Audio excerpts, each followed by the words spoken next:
Capítulo 8. Aconteceu depois disso que andava Jesus de cidade em cidade e de aldeia em aldeia, pregando e anunciando o evangelho do reino de Deus, e os 12 iam com ele, e também algumas mulheres que haviam sido curadas de espíritos malignos e de enfermidades. Maria, chamada Madalena, da qual saíram 7 demônios, e Joana, mulher de Cusa, procurador de Herodes, Susana e muitas outras, as quais lhe prestavam assistência com seus bens. Afluindo uma grande multidão e vindo ter com ele gente de todas as cidades, disse Jesus por parábola: Eis que o semeador saiu a semear. E ao semear, uma parte caiu à beira do caminho, foi pisada e as aves do céu a comeram. Outra caiu sobre a pedra, e tendo crescido, secou por falta de umidade. Outra caiu no meio dos espinhos, e estes, ao crescerem com ela, a sufocaram. Outra, afinal, caiu em boa terra, cresceu e produziu a 100 por 1. Dizendo isto, clamou: Quem tem ouvidos para ouvir, ouça. E os seus discípulos o interrogaram, dizendo: Que parábola é esta? Respondeu-lhes Jesus: A vós outros é dado conhecer os mistérios do reino de Deus. Aos demais fala-se por parábolas, para que vendo não vejam, e ouvindo não entendam. Este é o sentido da parábola. A semente é a palavra de Deus. A que caiu à beira do caminho são os que a ouviram. Vem a seguir o diabo e arrebata-lhes do coração a palavra, para não suceder que, crendo, sejam salvos. A que caiu sobre a pedra são os que, ouvindo a palavra, a recebem com alegria. Estes não têm raiz, creem apenas por algum tempo e, na hora da provação, se desviam.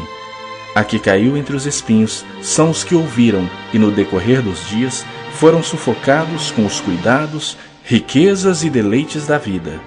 Os seus frutos não chegam a amadurecer.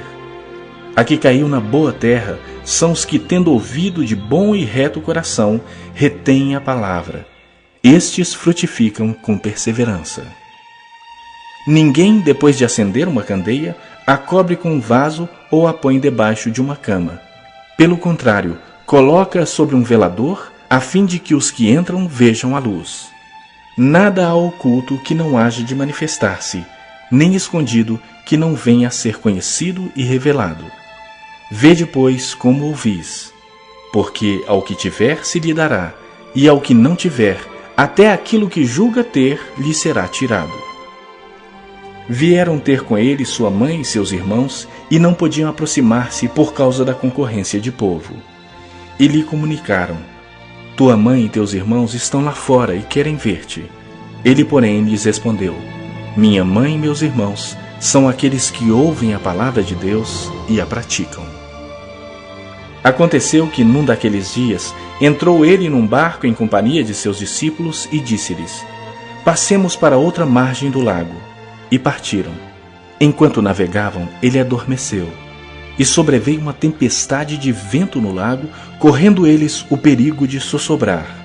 Chegando-se a ele, despertaram-no, dizendo: Mestre, mestre, estamos perecendo. Despertando-se Jesus, repreendeu o vento e a fúria da água. Tudo cessou e veio a bonança. Então lhes disse: Onde está a vossa fé? Eles, possuídos de temor e admiração, diziam uns aos outros: Quem é esse que até aos ventos e às ondas repreende e lhe obedecem?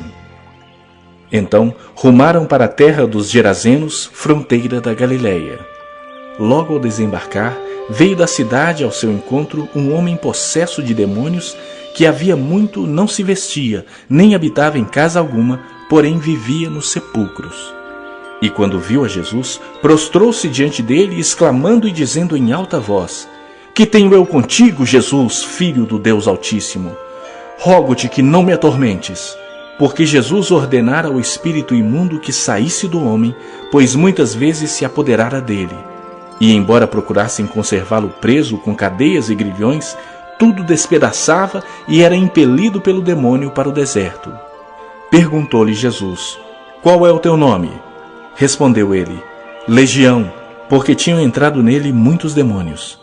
rogavam-lhe que não os mandasse sair para o abismo. Ora, andava ali pastando no monte uma grande manada de porcos. Rogaram-lhe que lhes permitisse entrar naqueles porcos, e Jesus o permitiu.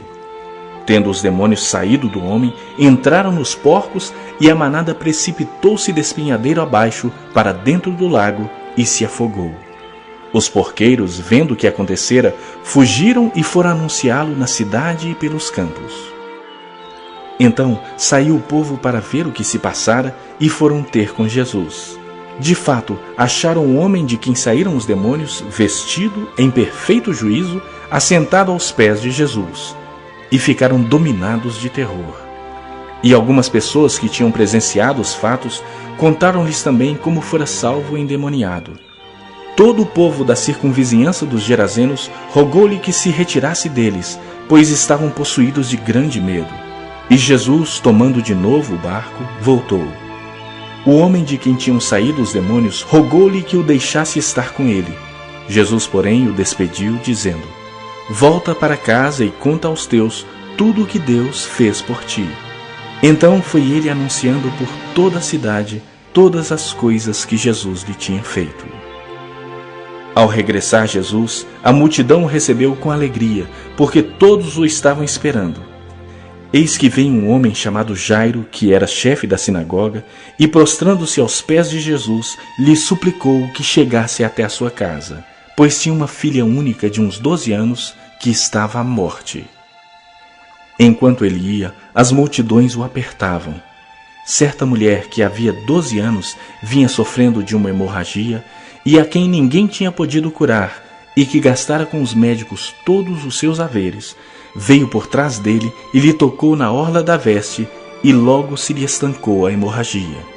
Mas Jesus disse: Quem me tocou?